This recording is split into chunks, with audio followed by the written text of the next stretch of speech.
Friends ನಮಸ್ತೆ ಎಲ್ಲರಿಗೂ. ನೋಡಿ, ಇದು ಉತ್ತರ ಕರ್ನಾಟಕದಲ್ಲಿ ಕಲಬುರಗಿ ಅನ್ನೋ ಒಂದು ಊರಲ್ಲಿ ನಮ್ಮ ಸಬ್ಸ್ಕ್ರೈಬರ್ ಒಬ್ಬರದು ಹಕ್ಕಿಗಳು ಎಲ್ಲ ಎಲ್ಲೋ ಮೋಷನ್ ಮಾಡಿಕೊಂಡು ಫುಲ್ಲು ಡಿಹೈಡ್ರೇಟ್ ಆಗಿ ಸುಸ್ತಾಗಿ ಹೋಗಿದ್ವು ಅಂತೇಳಿ ಫೋನ್ ಮಾಡ್ತಾಯಿದ್ರು. ಈಗ ಈ ಹಕ್ಕಿಗಳೆಲ್ಲ ಕಂಪ್ಲೀಟಾಗಿ ರೆಡಿಯಾಗಿದ್ದಾವೆ. ಈಗ ಉತ್ತರ ಕರ್ನಾಟಕದಲ್ಲಿ ಎಲ್ಲ ಬಿಸಿಲು ಜಾಸ್ತಿ ಆಗಿರೋದ್ರಿಂದ ಇನ್ನು ಮುಂದೆ 35, 36 ಆ ಥರ ಡಿಗ್ರಿ ಸೆಲ್ಸಿಯಸ್ಗೆ ಹೋಗುತ್ತೆ ಬಿಸಿಲು. ಆ ಬಿಸಿಲಿಗೆ ಹಕ್ಕಿಗಳು ತಡೆಯಲ್ಲ, ಸುಸ್ತಾಗಿ ಮೆತ್ತಗಾಗ್ಬಿಡ್ತವೆ. ತುಂಬ ಹಕ್ಕಿಗಳು ಹಾನಿ ನಷ್ಟ ಆಗಿಬಿಡ್ತದೆ. ಯಾರ್ದನ್ನ ಲಾಫ್ಟ್ಗಳಲ್ಲಿ ಈ ರೀತಿ ಸಮಸ್ಯೆ ಇದ್ದರೆ ಫುಲ್ಲು ಲಾಫ್ಟ್ಗೆ ಟ್ರೀಟ್ಮೆಂಟ್ ಮಾಡಿಸಿದ್ದೀವಿ, ಎಲ್ಲ ಕಂಪ್ಲೀಟಾಗಿ ರೆಡಿಯಾಗಿದ್ದಾವೆ ಅಂತೇಳಿ ಅವರೊಂದು ಫೀಡ್ಬ್ಯಾಕ್ ಕಳಿಸಿದ್ದಾರೆ.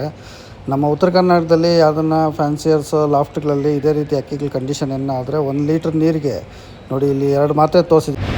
ಈ 2 ಮಾತ್ರೆನ 1 ಲೀಟ್ರ್ ನೀರಿಗೆ ಮಿಕ್ಸ್ ಮಾಡಿ ಬೆಳಗ್ಗೆ ಒಂದು ಸತಿ ಸಾಯಂಕಾಲ ಒಂದು ಸತಿ ಎಲ್ಲ ಹಕ್ಕಿಗಳಿಗೂ ಕುಡಿಯೋಕ್ಕಿಡಬೇಕು. ಇದು ಕುಟ್ಟಾದಮೇಲೆ ರಾತ್ರಿ ಒಂದು ಸತಿ ಕಾನಿ ಮುಚ್ಚೋಕ್ಕೂ ಮುಂಚೆ ಯಾವುದನ್ನು ಲಿವರ್ ಟಾನಿಕ್, ನಿಮ್ಮ ಹತ್ರ ಯಾವುದಿರುತ್ತೋ ಅದೇ ಲಿವರ್ ಟಾನಿಕ್ಕು 1 ಲೀಟರ್ಗೆ 3 ml ಹಾಕ್ಬಿಟ್ಟು ಮೇವೆಲ್ಲ ಆದಮೇಲೆ ಅದನ್ನು ಕುಡಿಯೋಕ್ಕಿಟ್ರೆ ಬೇಗ ರಿಕವರಿ ಆಗ್ತವೆ.